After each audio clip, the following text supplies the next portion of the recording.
Is served. Ladies and gentlemen! For what you are about to receive, may you be truly sorry.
Well put, well said. As you know, we members of the Pudding Club meet on this festive occasion to enjoy feasting and frivolity. As is our wont, and I won't if you won't. As is our wont, we also regale each other, you know, with nice tales and stories, like, you know, to pass the time more pleasurably between courses. And it is too. And who better to start the ball rolling tonight than the wife of our founder, Lady Rhoda Cockhorse. Ladies and gentlemen, the story which I wish to tell is by force of circumstances a very short one, since the wall upon which it was written was in a very small room. But it is apt, since it is the first known festive occasion when gifts were given many, many years ago.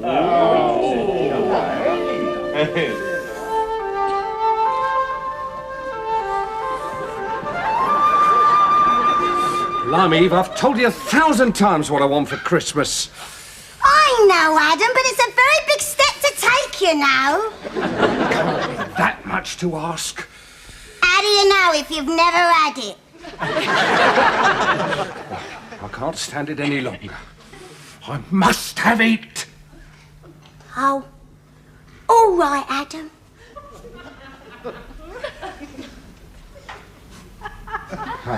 Blimey, Eve, thank you. Great shame on you. Thank you. Well done, Lady Connors. Well done. You know, that reminds me of a story I saw written on a wall. Oh, really, Mr. Fergus? Yes. You see, I was standing there minding my own business. Yeah, well, all right. Maybe I don't think the circumstances matter. What was the story? Well, I was just about to tell you. It goes like this. There was a young lady called Grace, whose corset could no longer lace. Her mother said, Nellie, there's more in your belly than devil went Right, in. well, thank you very much, Mr. Fergus. I now call upon General Sir Effingham Clodhopper.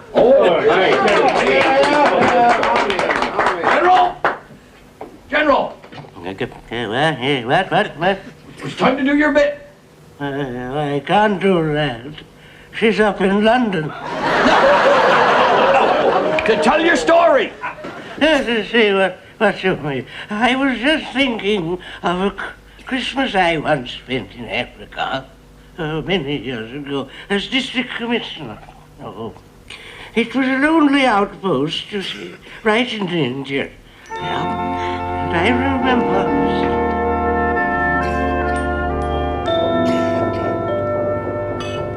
There we are, my dear. Thank you. Got more for you, Mother.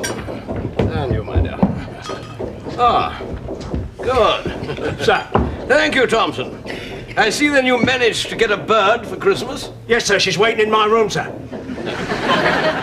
I'm into turkey. Well, you can't get turkeys in this part of Africa, sir, but that is the next best thing. Well, what is it? It's what we call the Oozlem bird, sir. The Oozlem bird, eh? You mean that creature that flies around and finally... Yes, sir. But I managed to catch it before it finished the trick. Well, that's damn good work, Thompson. Yeah. Only the head is missing, sir. Thank you very much. Well, Thompson... Yes, sir? You're the expert at the local lingo. What are those drums saying? Those drums, they say, bump titty bump titty bump titty bump, sir. Exactly what I thought. Damn good. Well, come along, everybody. Let's get started. Papa, are we not going to wait for Captain Dripping? Well, no, he might be here quite a bit late, you know.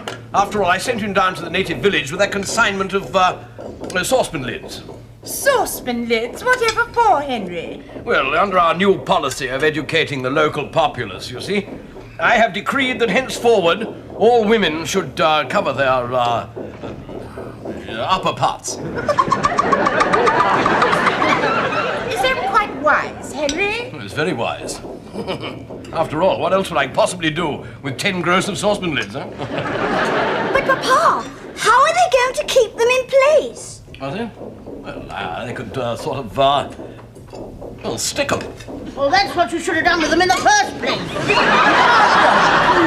Well, I've never heard of anything so stupid.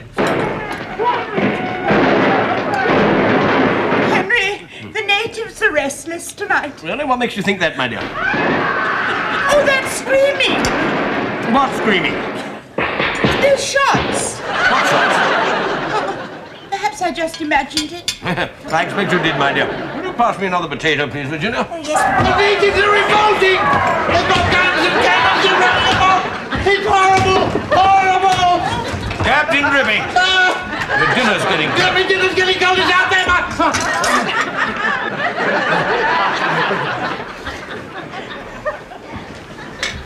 I must apologize, ladies, for being a trifle late, but it was hell out there. I was lucky to get away with my life. Yes, well, we accept your apologies. Now, be a good chap and sit down and get on with it. Yes, thank you, sir.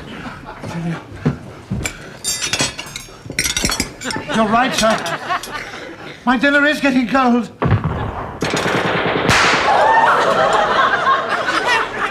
Don't you think we ought to do something? Yes. I think you're right, my dear. Thompson! Sir! Take Captain Dripping's plate outside and warm it up, will you? Yes, sir.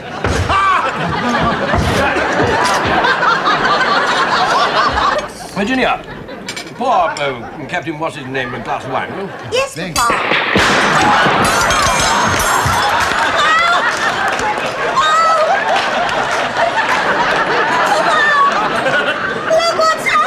Never mind, my dear. Funny things happen, this time of year. That was a very bad year in any case.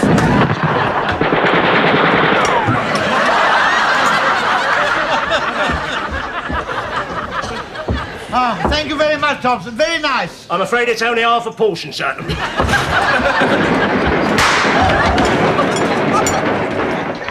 Just like the rising of 1807. Your father and I were in that.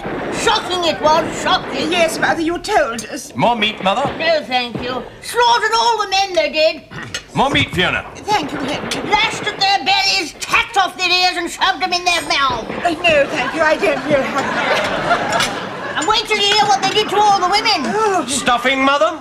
For the lucky ones, yes.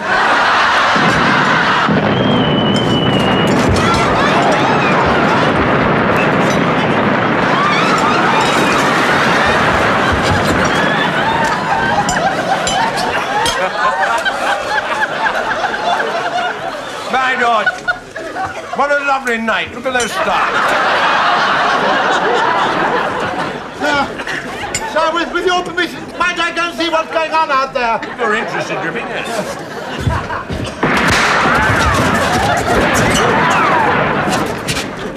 Well, Dripping? Oh, they appear to have the place absolutely surrounded.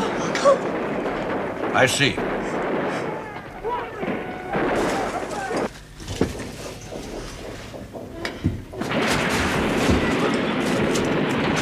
What are you going to do, Henry?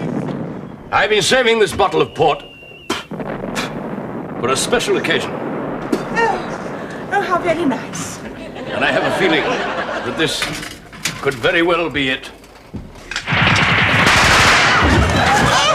Now, come on, my dears. Be upstanding. Virginia, get your mother to her feet, Fiona, will you? Dear, please, thank you. All face the portrait.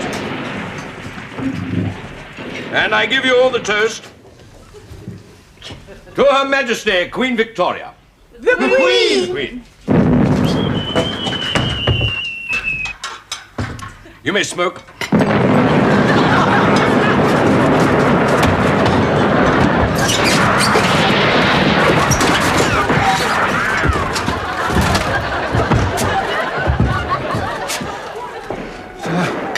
They're getting nearer. I see. You realize, of course, that we cannot allow the ladies to fall into their hands. No, of course not, sir. Shall I, Good Lord, no, no. My privilege.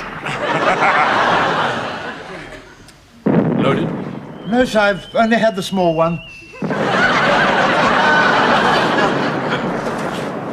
You realize, Fiona, what it is I have to do. Yes, Henry, of course. Could we go into the bathroom? The carpet, you know. Very considerate of you, my dear. Take your mother with you, will you? Oh, but I didn't say what they did to us in 1807 wasn't enjoyable. It's the principle of the thing, Mother. Yes, Henry's right. Come along, dear. Virginia.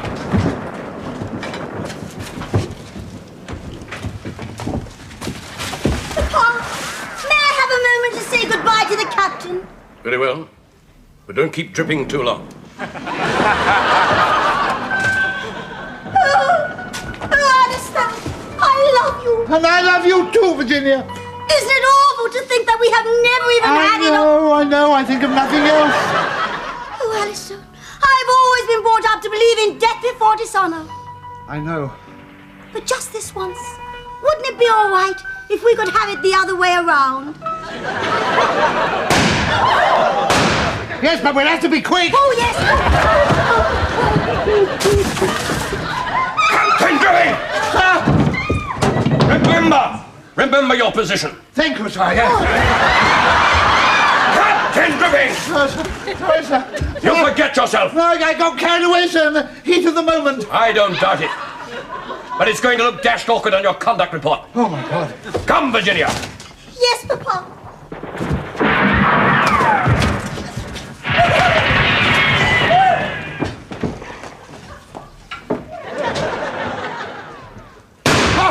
Virginia, goodbye! I'll make you pay for this, you swine! You... Oh, Hattie, stop firing, sir! Stop firing! Firing! I'm going to kill every one of those murderers out of It's all right, sir. They didn't mean no harm. They're all very sorry, sir. Sorry! Sir. What? What are you saying, man? Well, they're all celebrating, sir. They're all very happy. Happy? Yes, sir. Because of the tin lids that you gave for the ladies, sir.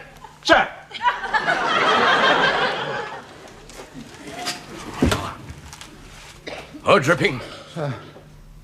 You realize what it is that I've done? Yes, sir.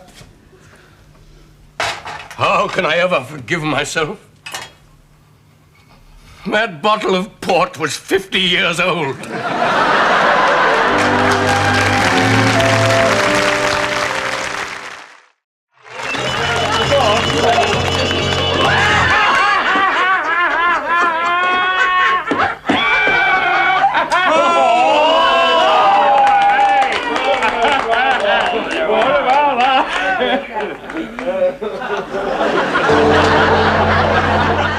Pudding is served.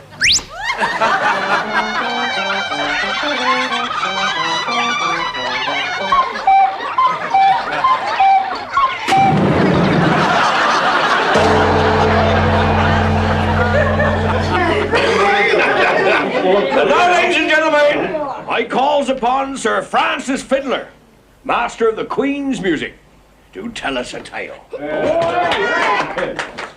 Thank you, thank you. Well, ladies and gentlemen, it so happens that I've been working on a series of madrigals, which were first performed before Her Majesty Queen Elizabeth I, with somewhat unfortunate results.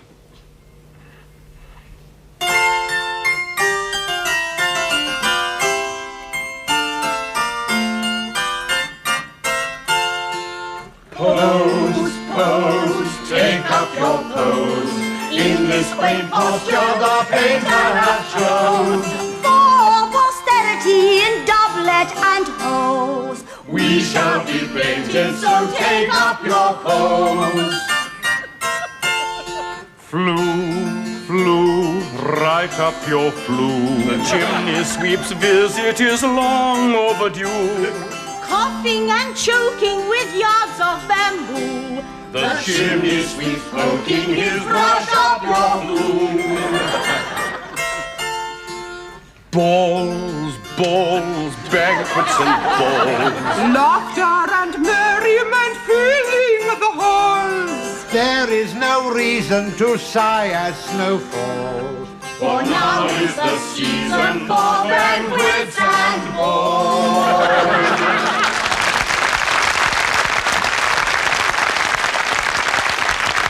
And now, we would like to sing for thee a madrigal, commemorating that great day when His Gracious Majesty King Henry VIII was presented with the palace of Hampton Court.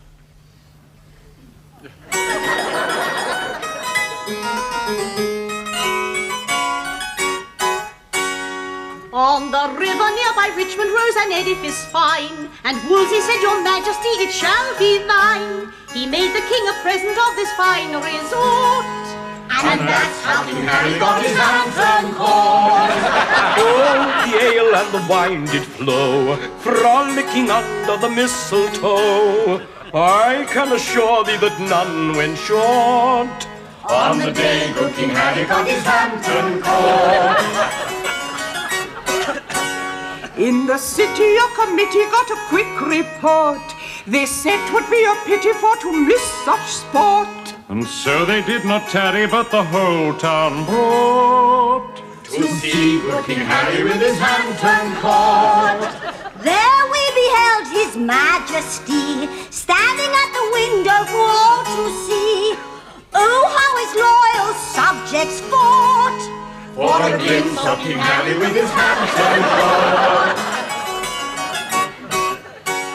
So he took his royal scepter, for he loved a joke, and he waved it out the window, and the sash cord broke. And Catherine of Aragon was quite distraught.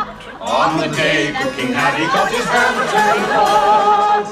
Parliament issued a quick decree, setting up a trust fund immediately. And the Chancellor of England lent the king his support. On the day good King Harry got his Hampton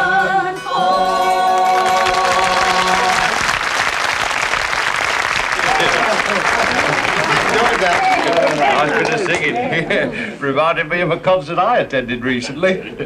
List? No. I hadn't had a drink all day.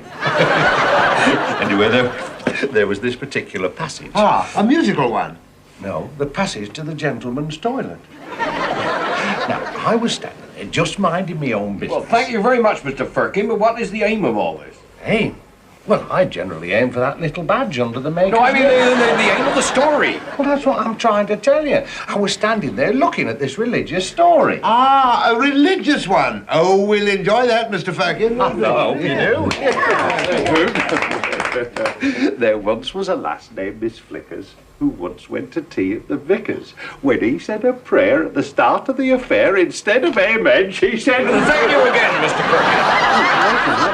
I haven't finished yet. You've missed the best bit. For which we may be truly thankful. Oh, well, there was this curious happening that befell this young lieutenant that served under me. I beg your pardon? Well, in a manner of speaking. Yeah. He was corresponding with this young woman who lived with her sister in this dark old house, miles from anywhere.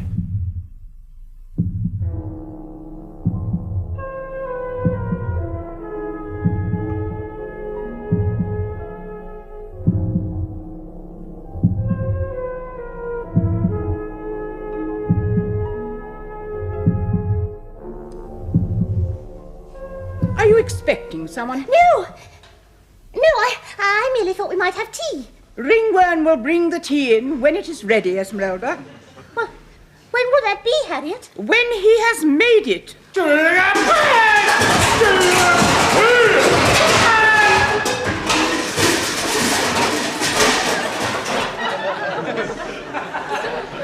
Sounds as if he's making it now.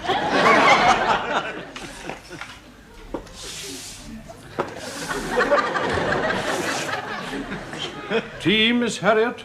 Thank you, Ringworm. This letter arrived for Miss Esmeralda, Miss Harriet. Why did you not give it to me earlier, Ringworm?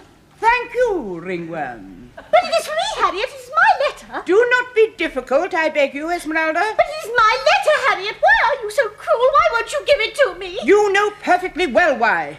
It's because of our problem.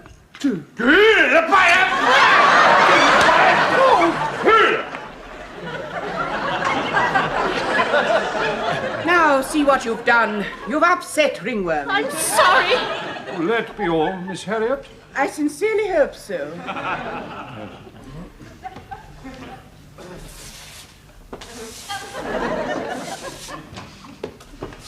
It comes from Portsmouth.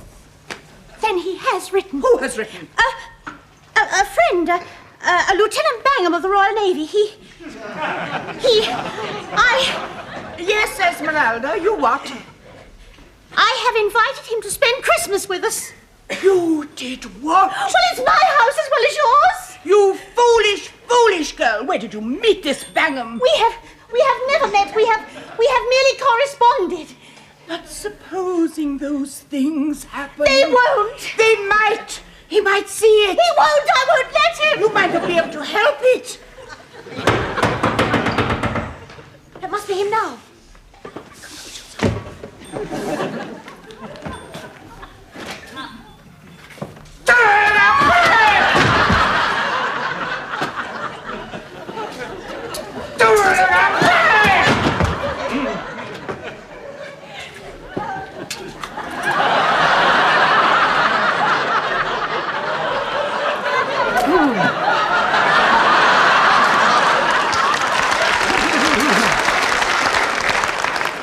Who should I say is calling?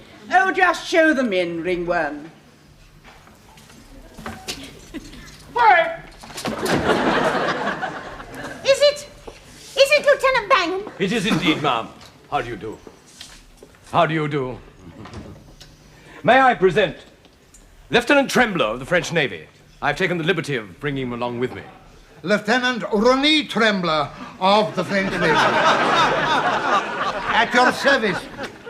He is attached to our ship, and he had nowhere to spend Christmas. Oh, what ship are you off? HMS Nuki, ma'am. Yes, he is off the Nuki, but I am on it. Tell me, pray, which one of you ladies is Miss Esmeralda? I am.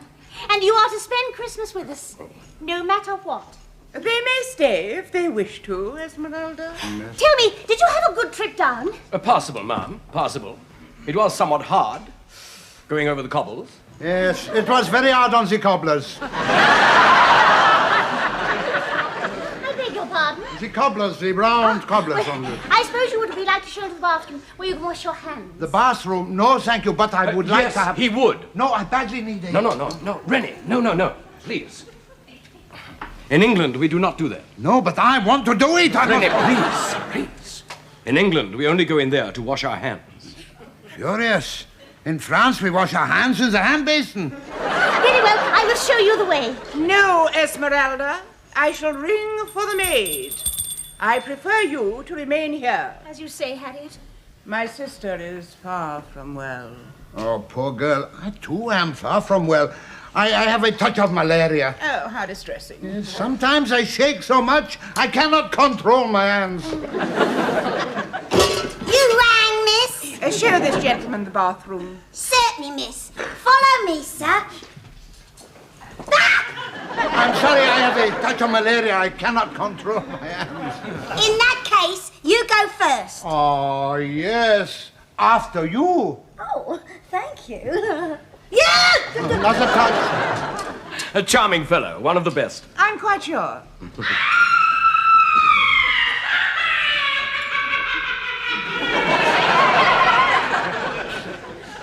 My God! What was that? Nothing. But should we not go to investigate? No, you stay here. I shall investigate. Ah, Miss Esmeralda, alone at last. Oh, Lieutenant. Call me Humphrey. Oh, Humphrey, I feel I am in terrible danger. So you wrote me in your letter. That is why I came. But I did not come unprepared. You see? In here, a brace of pistols. Also, a sextant. What are you doing, Lieutenant? Nothing, ma'am. Merely showing her my instrument. Your what? My instrument, ma'am. When you raise it up,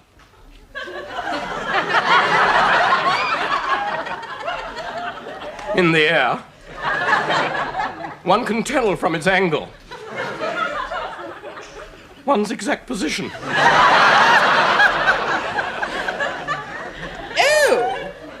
Oh, how very useful. No sailorman should be without one. Esmeralda, I would like you to go into the kitchen. Perkins needs assistance in preparing supper. Yes, Harriet. I will see you later, Humphrey. Don't be too sure of that. Remember our problem.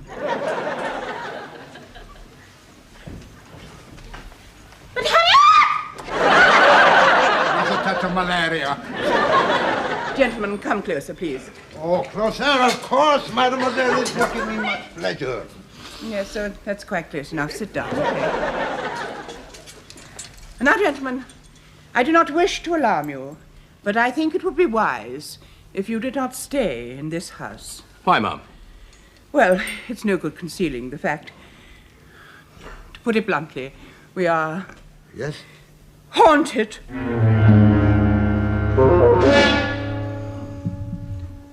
Haunted? Haunted. Mon Dieu.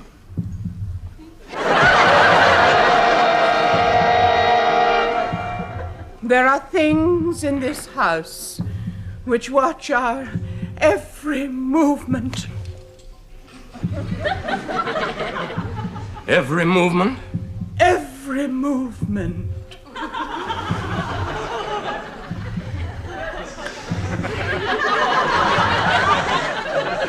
Can't you feel it? Oh, yes, certainly it's marvelous. Me also. Something extraordinary is watching us.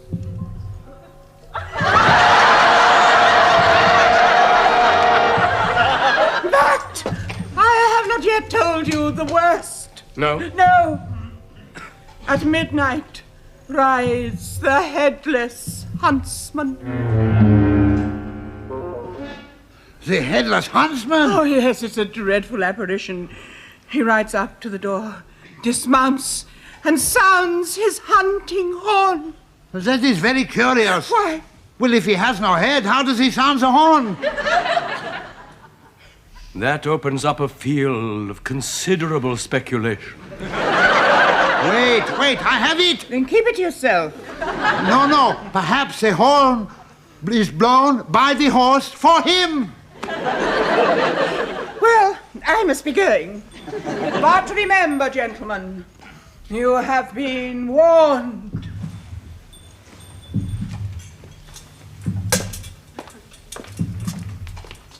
Esmeralda was right.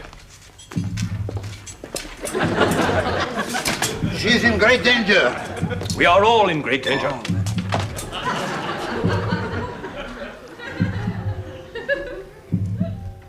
Did you? But yes.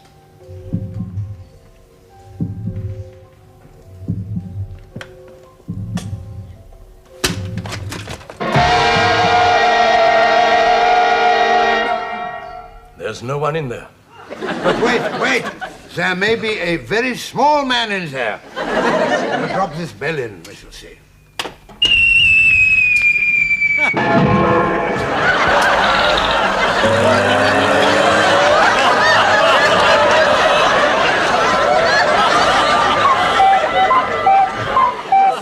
What time is it? Midnight.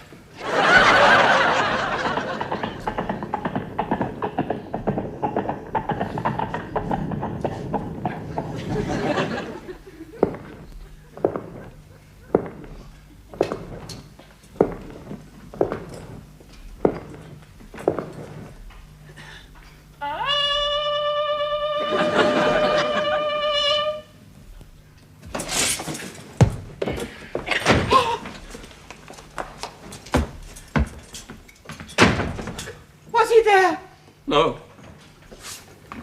But his horse was. Wait! We must all leave this house immediately. But why? Because of the legend. The legend! They would hear the huntsman's horn must surely perish for the dawn. Yes, he who hears them dreadful sounds shall hang himself unless he drowns. We've all seen it and heard it, every one of us. Yes, we've all heard the horn. I see. Yes, then what does not end up dead goes completely off his head. Our only chance is the last verse. The last verse? They who would escape this dreadful nemesis must this second leave the premises. Now go and pack. We must flee. We leave this house at once. No! Wait!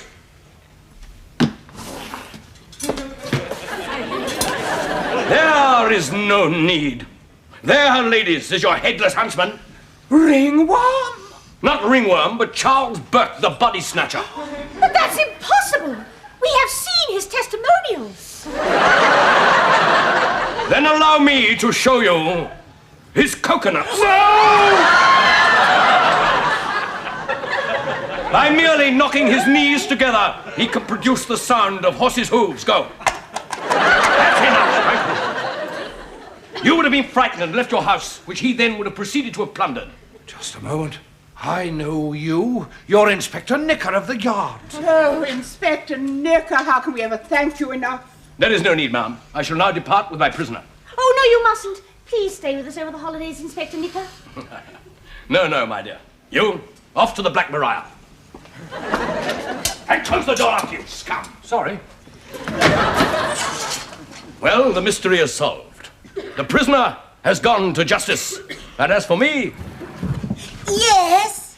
Nicker's off for Christmas.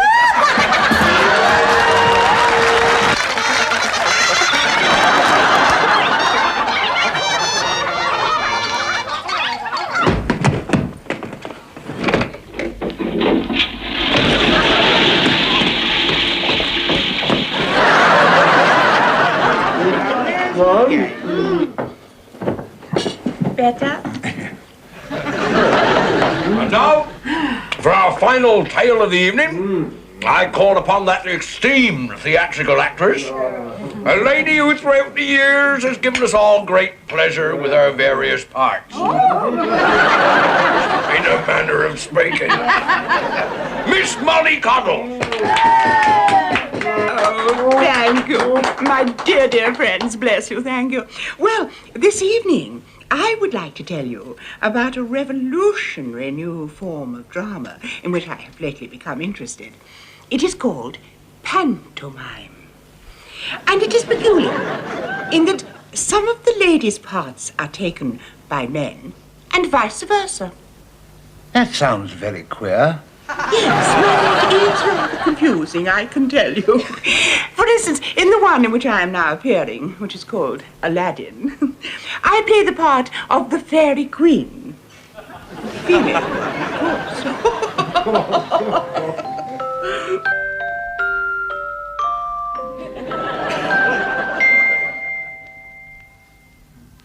Panto time is here once more.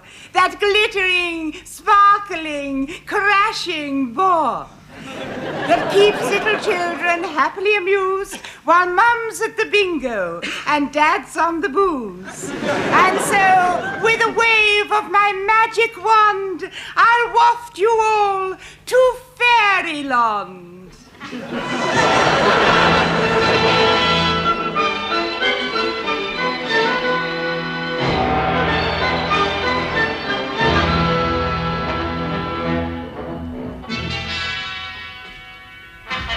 Aladdin! Aladdin! Aladdin! Where is that lazy, shiftless lad?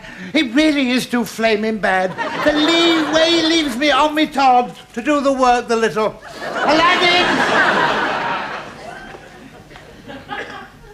The lady calling for her son is the widow woman, all in one.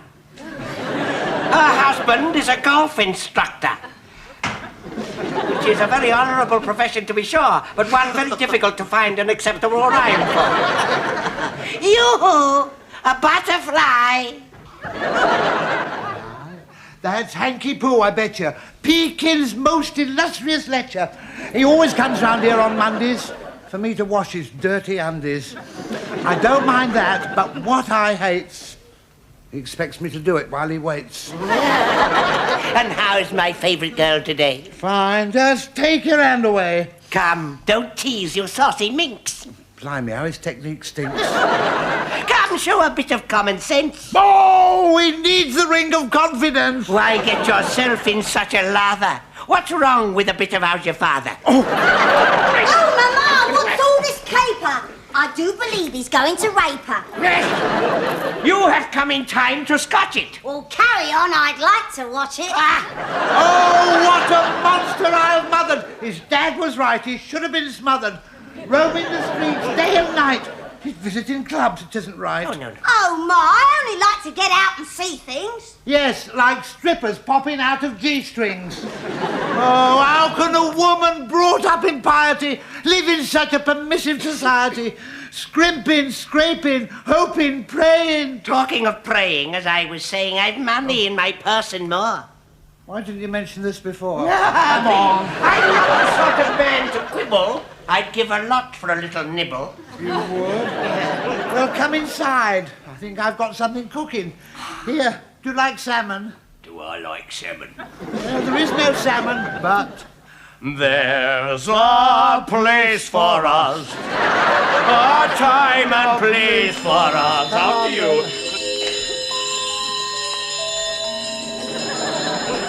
And so their fish they soon were tackling, followed by a piece of crackling. But who is this so big and tough? Good, Ark, who's talking? That's quite enough. But oh, he looks so sad and tragic. I know. I'll help him with my magic. Even the props don't work. It's too much, you know. Hear ye, hear my cry. Princess Yo-Yo draweth nigh. Blessed of heaven, star of night, provider of plenty, supplier of light, child of beauty, daughter of favour. All in all, a right little raver. Make way for the palanquin of the most illustrious daughter of the Mandarin Hanky-Poo, the Princess Yo-Yo.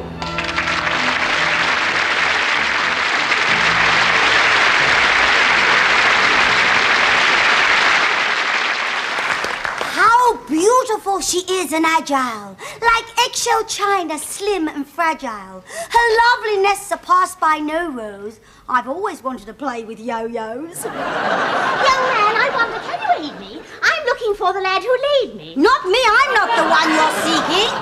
Oh, please, let me finish speaking. The one who laid me down some kitchen lino and lives near here as far as I know. One who, despite my obvious beauty, didn't try and get all smoochy. Oh, that was me, still young and raw. I didn't know what it was for. So, you're the one. My, how he's grown. Those sturdy thighs, that swelling chest, those bulging muscles, and the rest. If then like that he had been made, there wouldn't have been much lino laid. Can it be that she's so fickle, I've missed the chance for slap and tickle? You're wondering why I came to find you? Yes. Because you left this lamp behind you. Oh, is that all? Then you didn't come to thank me. Thank you? What for? Well, I made you a footstool and sent it to the palace. Oh, it was a beautiful stool. Yes, if you remember, you wanted it made of oak, but I couldn't get any oak. No, so it had to be you. It had to be. Thus, seeing that their love was hopeless, she left him desolate and gropeless. Quite unaware, her youthful wooer had in his hand the means to do her. The lamp, it needed but one rub, and she'd be in the pudding club.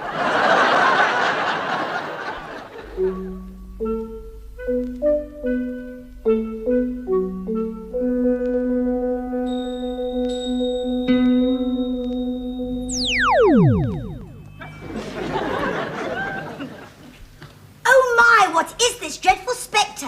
Can it be the tax inspector? Oh no, you may think this rather camp, but I am the genie of the lamp. Better known everywhere as the genie with the light brown hair.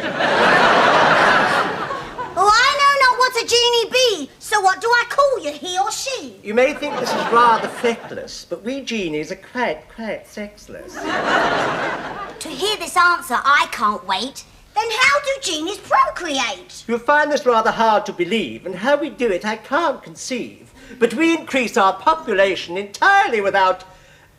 Well, shall I just say so, shall I? Well, all I can say is you may not have guessed it, but you've been leaving out the best bit. Oh, shoe repairers. I come here not to bandy words about the habits of the bees and birds. I come to grant you the wish you're seeking and make you the richest girl in Peking. Oh, I'm not a girl. You must be mistaken. If you're not a girl, you must be grossly misshapen. I'm very much afraid that we mystics aren't used to boys with such vital statistics. Oh, pantomime boys are always so. Well, you've got to have boobs in every show. Well, we must press on. I'll my magic powers invoke, and we shall disappear in a puff of smoke.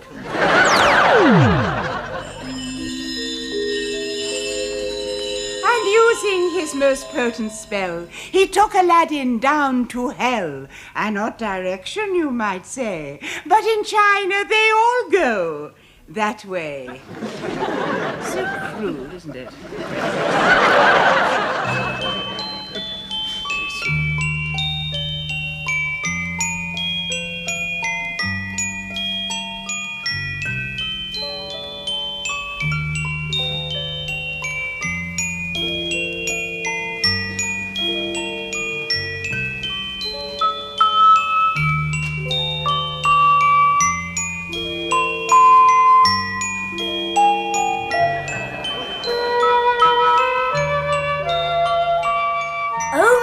What is this dreadful cavity that looks just like an underground lavity? Why, it's the home of the Demon King. It's all you could find, poor old thing.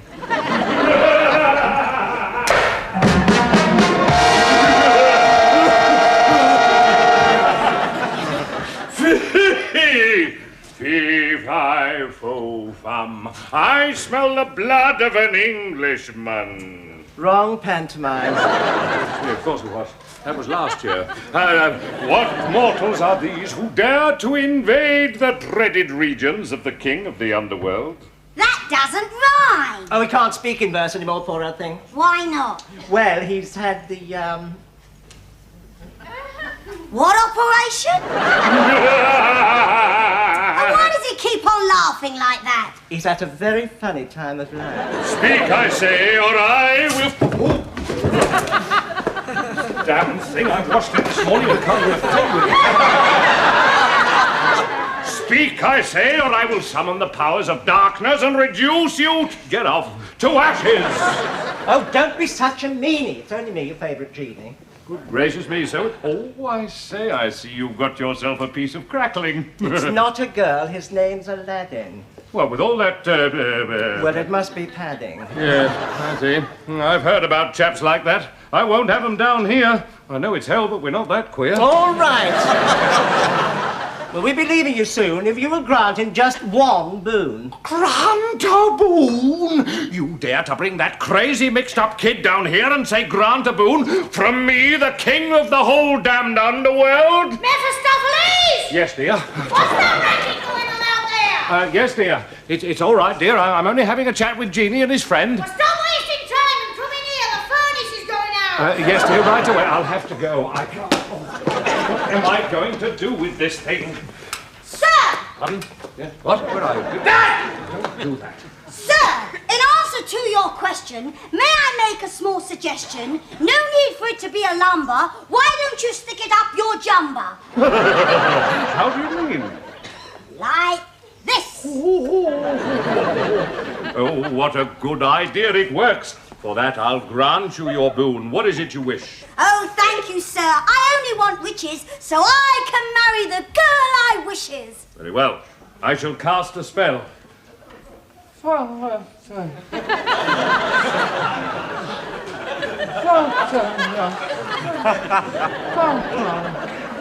all right, Jacques? I don't know what it is. I've been spellbound all day long. Oh, powers of darkness, grant us what we want! It's not what I want, it's what he wants. Oh, I don't know, though. Mephistopheles! Yes, dear, coming, dear. Oh, powers of darkness, grant him his wishes!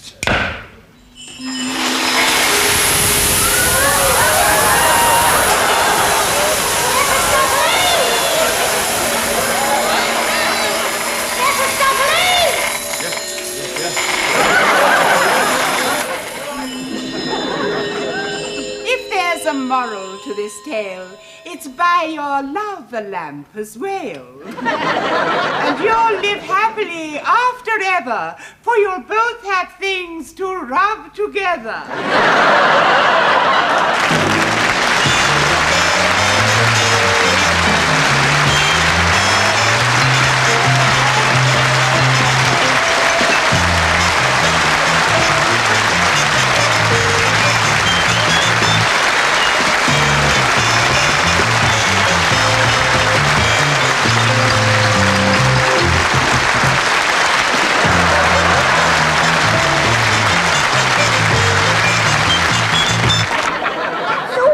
But when you said you wanted to give it to me, I thought you meant my present.